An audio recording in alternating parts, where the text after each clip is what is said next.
Okay, today I'm going to go through the moments homework that you lot answered, and on the whole, the answer's pretty good. We're going to start with question 2, which only 60% of you got right. So this question here is a beam of weight 120 newtons, and notice the centre of mass is actually towards the left here, not in the centre. Why? Well, you can see the shape of it isn't uniform, and there's more mass this side, so therefore the centre of mass is going to be towards this end. This end is thicker than that end.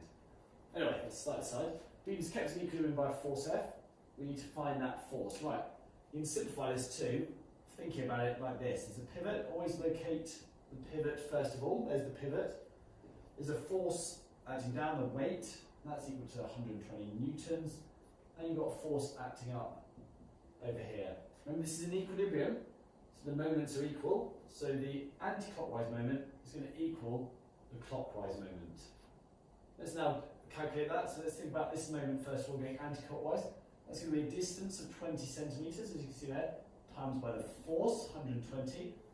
And that's going to be equal to the distance to this force over here, which is 60 plus 20. Some of you forgot to do that, so it's 80, times by the unknown force. If we work that out, we're going to get 2,400 on this side. 12 times 2 is 24, and then 2 zeros. So that's equal to 80 times F. Now remember, to get the 80 over the other side, if we want to get F, we divide both sides by 80. 8, 16, 24 goes in 3 times, cancel zeros.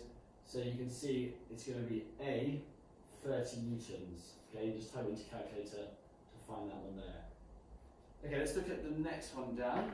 The next one that was done was question 9, which again only about 60% of you got right.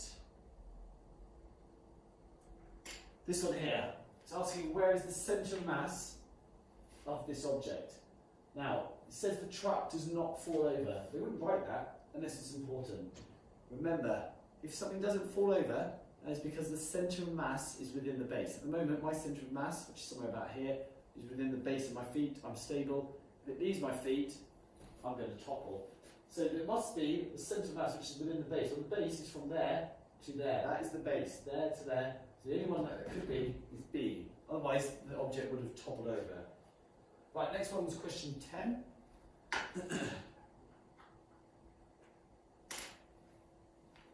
Okay, in this one, you've got a uniform rod at rest on a pivot. The rod is not attached to the pivot. So the pivot's here, it's not attached. That means it could fly up. It couldn't go down because the pivot's in the way. Forces then are applied in 4 different situations. What diagram shows the rod in equilibrium?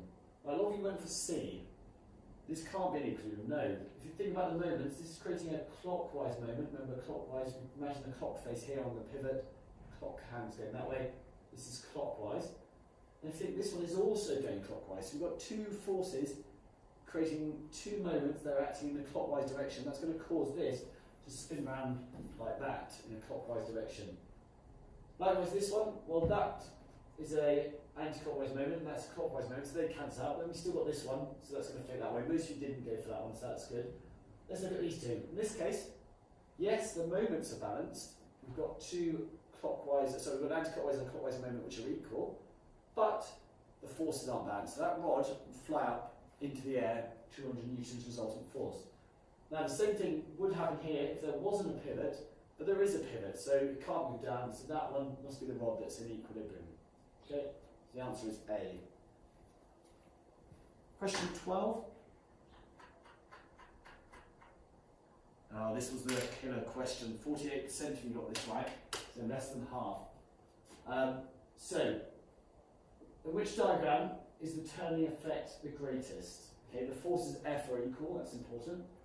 Right, well if we compare that one and that one, it's quite clear that this one is going to be a smaller turning force than that one. Why?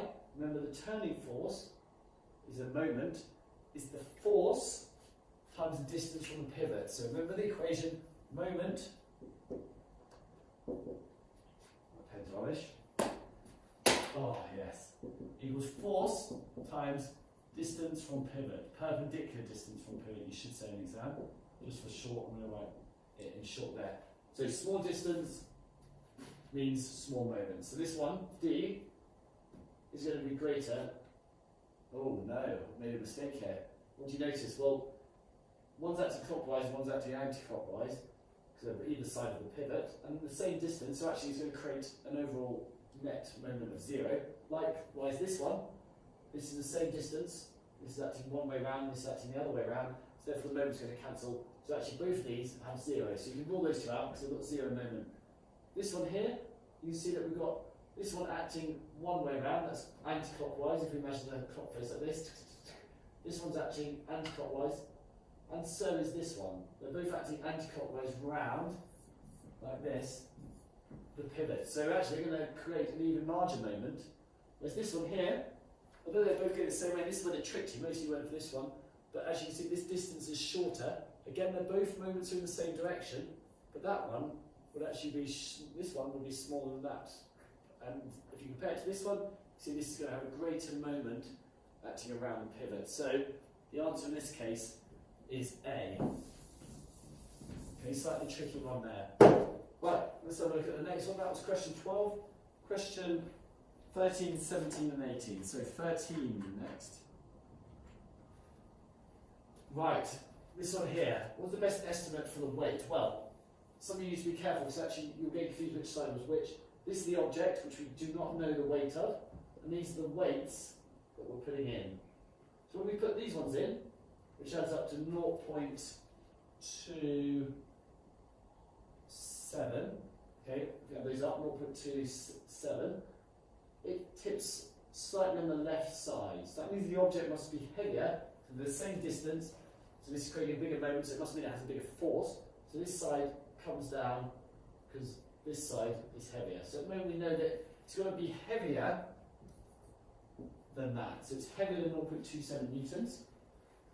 Let's see what happens when we put these in. 0.2 plus that, we're going to get 0.31 newtons. And this time it bends down slightly on the right hand side. So this time weights are heavier than the object. So we know that it must be less than that. So I is between these two values. Well, the only one that's between the two values is B. So the answer is B. Let's have a look at question, that was question 13. Let's have a look at 17 and 18. And apologies, that question was repeated later on.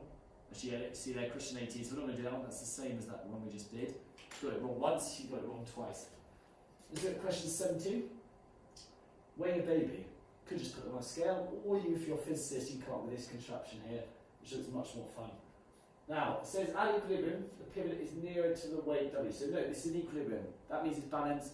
That means the moments are balanced. The anti-clockwise moment, this way, must equal the clockwise moment that way. So what is the weight of the baby? Well, if this weight here is nearer, it's a shorter distance, okay, to create the same moment as this one, that must mean that this weight, this force down, this is larger. Why? A smaller distance times a larger force, and then this is a bigger distance, as you can see, times a smaller force, the weight of the baby, will create the same moment. So remember the anti-clockwise moment, force times distance, is going to equal the clockwise moment. This has a smaller d, so it must have a bigger force, this side. Smaller distance must have a bigger force to create the same one on this side. Because this has a larger d, so it must have a smaller force. I.e. the weight of the baby must be less than w.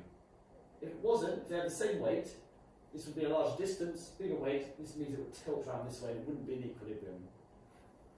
Good question there. Hope that was useful. As I say, if you've got any questions, please do ask me in class.